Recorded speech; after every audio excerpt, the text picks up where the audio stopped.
Hi everyone and welcome to Resource Monday. Today we are playing a game called Greedy Pig. It needs 2 dice and that is it. A piece of paper, a pen for recording and a place where you can play and your kids can be either standing or sitting. To be a part of the game, they stand. Once they are taking their points so far, they sit, and that is where they stay until the next round.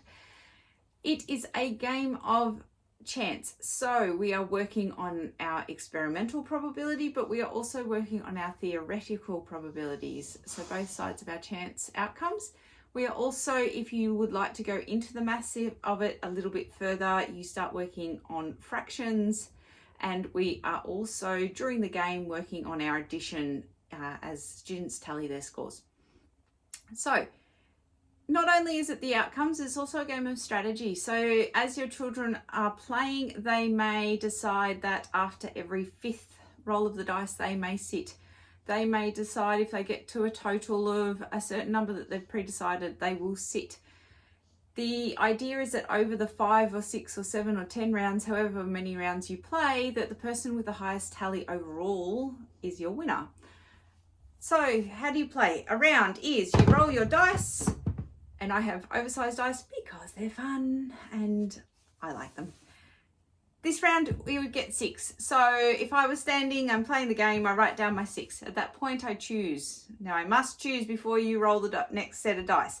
If I sit or if I stay standing. I keep standing, next roll is an 11. So I would tally that up and to get my new total. Again, I sit or stand.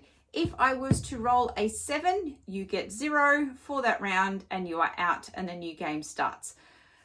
The reason we do 7 is theoretically it is the most likely number to come into. So this is when we can actually start tapping into the theoretical, as well as then going, but why does it not happen that every X amount of rolls we get a 7 and therefore you're out?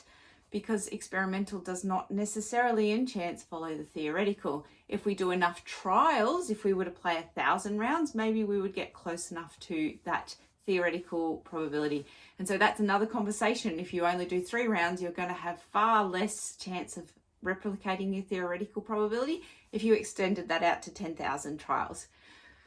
So as you're going through this game, watch their chance, watch their addition skills, see what their strategies are in terms of when they sit.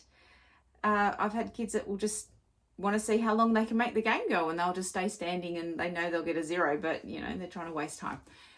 For teachers that have entered into the group, welcome, and this is a great warm-up game for you to get things started.